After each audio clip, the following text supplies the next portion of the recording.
Hello दोस्तों, स्वागत है आप सभी का टॉप 10 ट्रिकी मैथ में। दोस्तों, कल आप लोगों ने पढ़ा था जो 1 का आधा कितना होता है, तो बताए थे हम लोगों के। हम लोग अब इसके आगे पढ़ेंगे।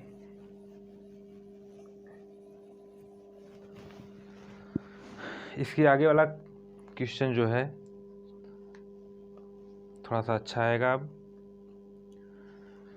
तो दोस्तों, अगला क्वेश्चन है, किसी संख्या का 16% 48 है, तो वह संख्या ज्ञात कीजिए। किसी संख्या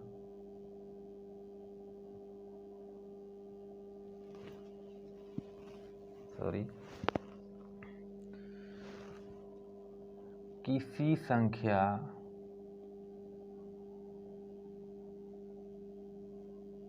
का 16% 48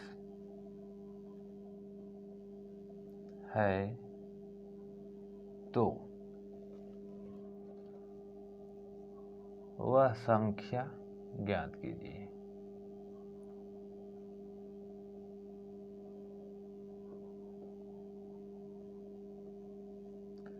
वह संख्या ज्ञात कीजिए।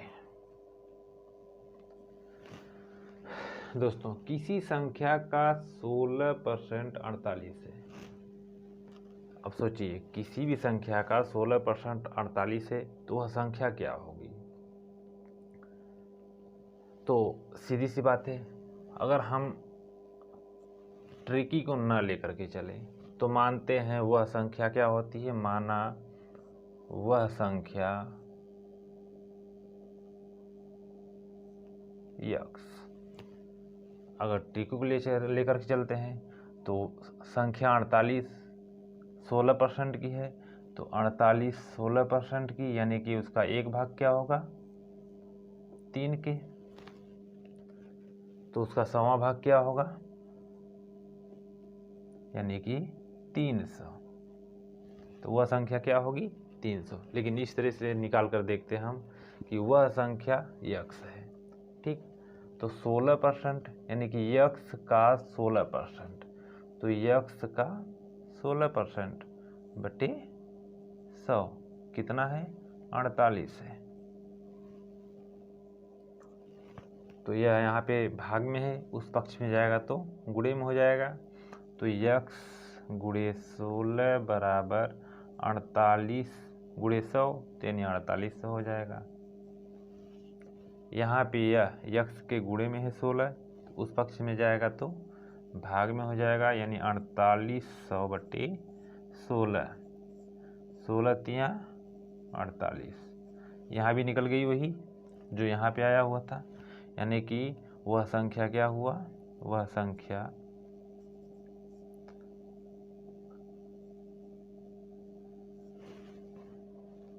300। इस तरीके से आप कर सकते हैं, और सिंपल सी बात है कि उसे इस तरीके से कर सकते हैं। डायरेक्ट जो है कि यह 48 है 16% का, तो यानी 48 में 16 से भाग किए, एक निकल गया पहला भाग, उसके बाद 100वां भाग क्या होगा, क्योंकि इसे 100 पर ही सब कुछ किया जाता है। तो दोस्तों, इसी तरीके से अगला क्वेश्चन हम देखते हैं।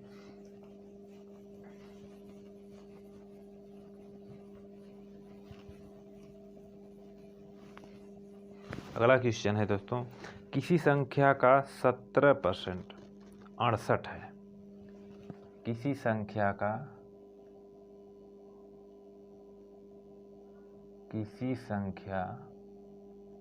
का 17% 68 है,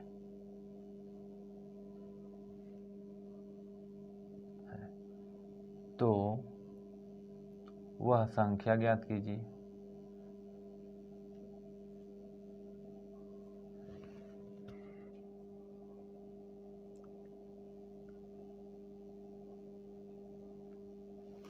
तो वह संख्या क्या होगी, सेम वही प्रोसेस है। सिंपल सी बात है कि 68 बटे 17, तो यह पहला भाग निकलेगा, 17 चौका 68, यह पहला भाग है। अगर 100वां भाग इसका हुआ तो 400। समझ में आ गया होगा। इसी तरीके से अगला क्वेश्चन एक ठो और देख लीजिए। किसी संख्या का 12%,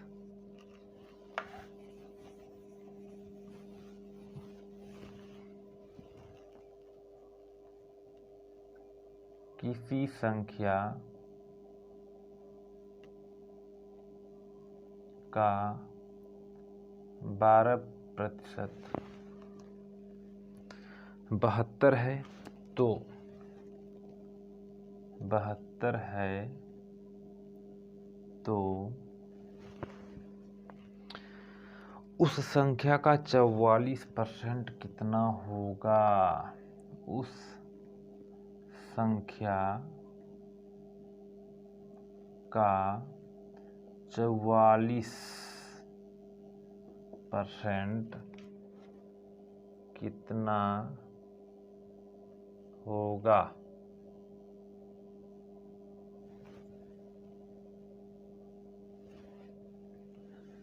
जो आपको पहले बताया गया है वही सवाल है, बस थोड़ा सा बढ़ा दिया गया है, लेकिन बढ़ाया हुआ भी इसी में है। किसी संख्या का 12% 72 है, तो 12% 72 अभी तो आपको हम बताए हैं, तो ये हो गया आपका 72/12, तो कितना हो गया? 12 छक 72, यानी कि यह आपका हो गया 600। तो 600, तो उस संख्या यानी कि वह संख्या क्या निकली है?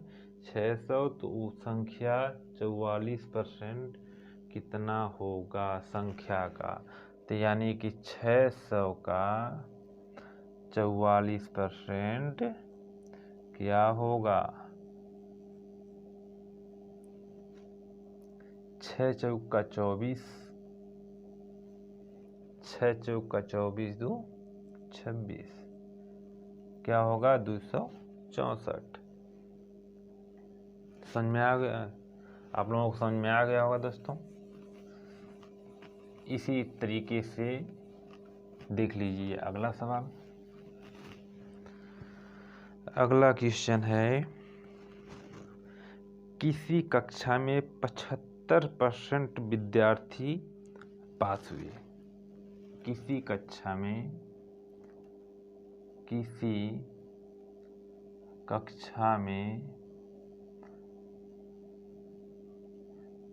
75% विद्यार्थी पास हुए। किसी कक्षा में 75% विद्यार्थी पास हुए। यदि फेल के छात्र 150 हैं,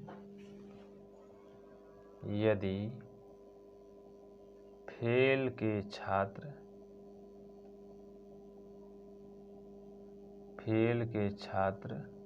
150 हैं, तो कुल कितने विद्यार्थी हैं? तो कुल कितने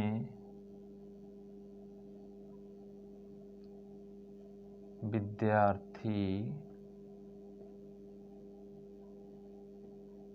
हैं? दोस्तों, इसको आप थोड़ा सा ध्यान दीजिएगा। हम आपसे सबसे पहले यही बताए थे कि इसमें जो भी बात मानी जाएगी या जो भी बात होता है इसमें 100 पर ही होता है। तो फेल, सबसे पहले थोड़ा ध्यान दीजिएगा, फेल के छात्र कितने हैं? ये पूरे रूप से दे दिया है कि फेल के छात्र जो हैं आपके 150 हैं। तो अगर इसमें हम कुछ कर देते हैं और पास के 75, तो 75% कितने का क्या होगा ये तो नहीं पता, लेकिन कितने हैं ये तो पता है। तो ये कितने पर हैं ये ध्यान दीजिएगा। पास वाले कितने हैं? 75। तो सिंपल सी बात है कि फेल वाले कितने हो जाएंगे? 75 में से, यानी कि 100 में से 75 निकाल देंगे तो ठीक। हाँ, 150 जब फेल हैं तो 25% जो है फेल हुए हैं, तो 150 है।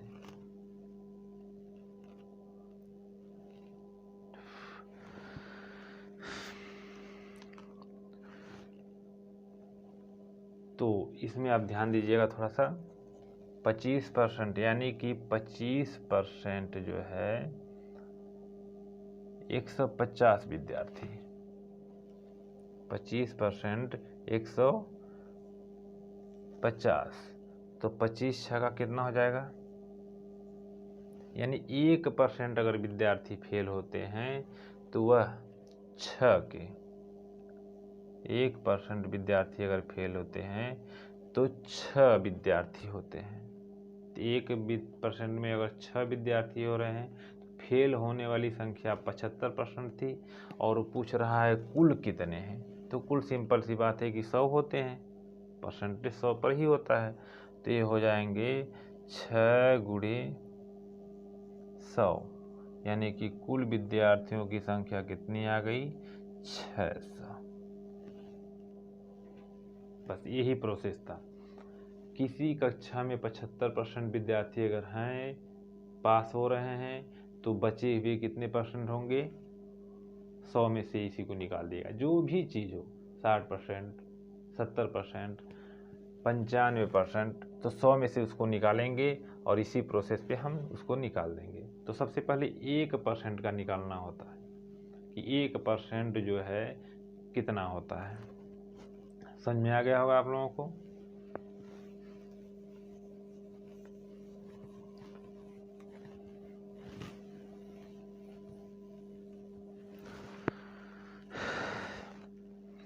इसी तरीके से अगला क्वेश्चन है, मिलता जुलता है इसी से। एक व्यक्ति अपनी आय का, एक व्यक्ति अपनी आय का, आय मतलब वेतन, जो उसकी कमाई होगी। एक व्यक्ति अपने आय का 20% शिक्षा पर, 20% शिक्षा पर,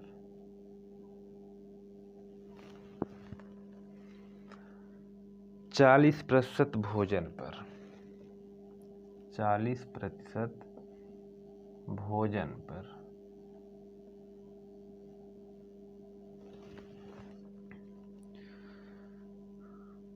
10% किराए पर खर्च करता है, 10% किराए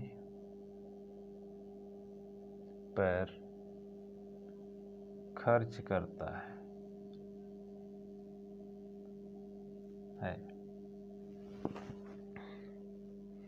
यदि उसकी बचत आय 3600 रुपये है, यदि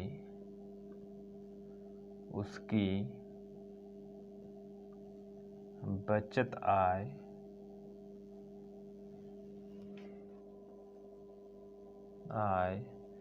3600 रुपये हैं, तो कुल आय ज्ञात कीजिए। तो कुल आय ज्ञात कीजिए।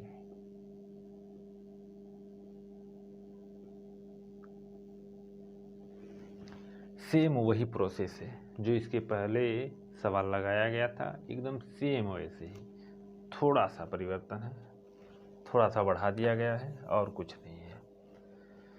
तो इसमें जो है एक व्यक्ति अपने आय का 20% शिक्षा पर, सबसे पहले कितना करता है? 20% शिक्षा पर,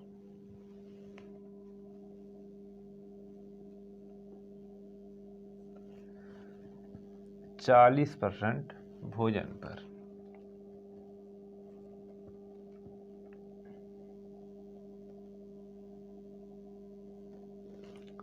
फिर उसके बाद 10% किराए पर।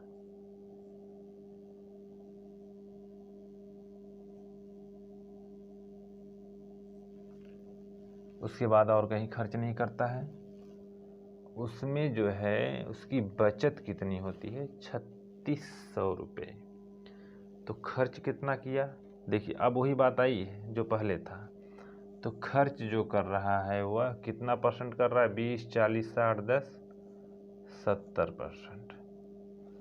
70% अगर वह खर्च कर रहा है तो उससे बच कितना रहा है, बचत हो रही है 30% की, यानी कि बचत हो रही है उसकी, बचत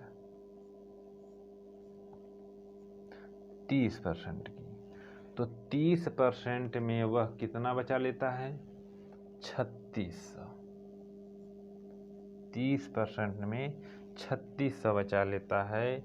तो 1% में कितना बचाएगा,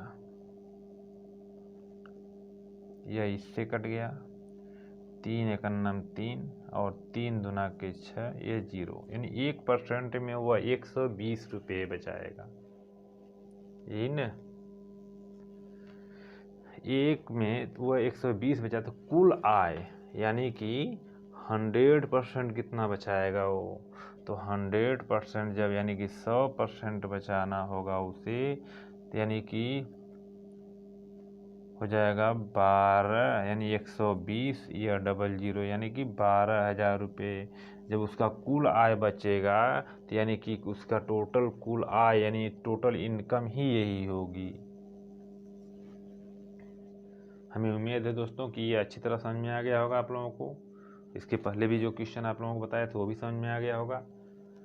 तो दोस्तों धन्यवाद, और आप लोगों से बस यही उम्मीद है कि आप लोग हमारे चैनल को सब्सक्राइब कर दीजिए और ज़्यादा से ज़्यादा शेयर करिए, ताकि हम इससे भी अच्छी आप लोगों के लिए वीडियो लाएं